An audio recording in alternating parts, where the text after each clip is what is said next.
of giving each other reassurance. And that's really what true love is.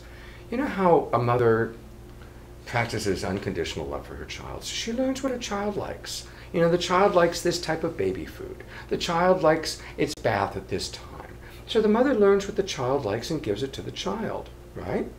We call that unconditional love. Even if the child is being bratty or whatever, the mother still remembers, oh, the child likes this, the child likes that, the child doesn't like this.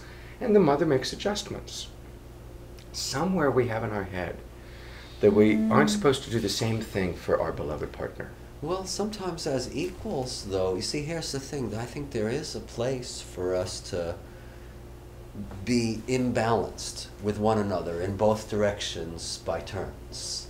But then there's a place where we have different and equal needs as adults, and it's time for us to just negotiate fairly as adults, not be a paternal presence. What I'm pointing to, David, is coming from a place of love, as opposed to coming from a place of mind. And when we do things with love, it makes all the difference in the world. And you know that the road to hell is paved with good intentions. Right. How many times have we observed in our life people or causes that are very right in their, but it's not being done with love and care. Right. And so, if you do it with love and care for each other, you'll be okay. Well, you will be okay. Because you're both intelligent people. Neither one of you are unreasonable. I haven't observed that either one of you is... Just do it with love and care. That's really it. And she's sharing with you, there's a sense of love and care that she needs, that you just beautifully acknowledged is your stretch. It's your yoga. Stretch and breathe into it. And you're going to get, look at the reward. You get this wonderful woman adoring you and loving you back. It's a pretty tasty treat, you know? And likewise, if you can give him the reassurance that he needs as quickly as possible, and you can totally be real about your feelings, but really keep it to these are my feelings. Reassure him, David, I'm not saying that you're attacking me. I'm not saying that you're putting the knife into me, but I am really in pain right now. Can we just breathe into that right now I'm scared, or right now I'm feeling pain? You know, that's your way of being real with what's going on for you. And if you can then drop into, my beloved is in pain right now. We have been having breakthroughs in the recent period, intermittently, episodically, is what I should say, rather. Like the evening that you gave me that gift of the forgiveness process, and the last session with you before that. I think those were both really breakthrough events for us. And we're having breakthroughs in realizing and reconciling ourselves with our need for space at the same time. So that's a part of the process, the stage that we're at here. And I think we both get triggered. We have both been getting actually triggered more and more readily and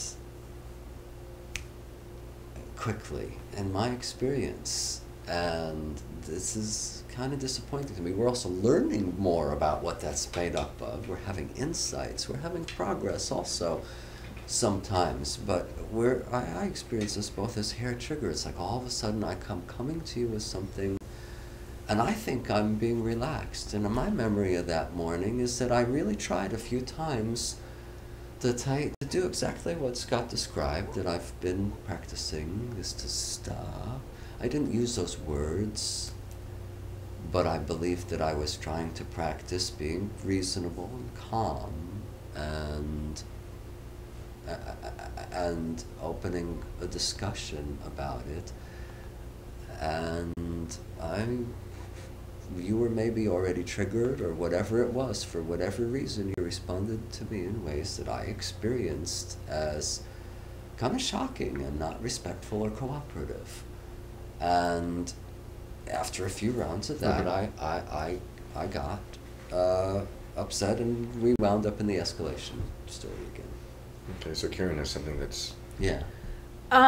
So this is kind of rehashing the same experience where I thought we had some progress. So, Cooperate you know, it's is a really good word. difficult. I'm finding the words respect and cooperation.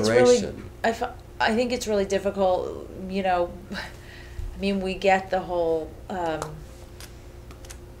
paradigm about two people or four people or whatever, two people have the same experience, grow up in the same family, and they have completely different experiences. So I'm just going to acknowledge that neither of us is right or wrong in terms of our recollection, and I'm not interested in naming right or wrongness about the recollection or even using our recollection.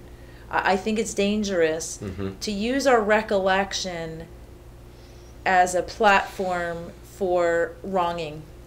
And that's what that was the flavor that came to me just now was, oh, I want to go back and make sure that I was right in my experience of it.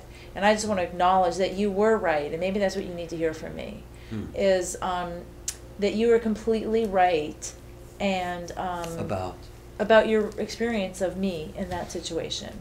That you're completely... So you're not nothing objective, just... I had a right to my acknowledge, experience. Yeah, that your experience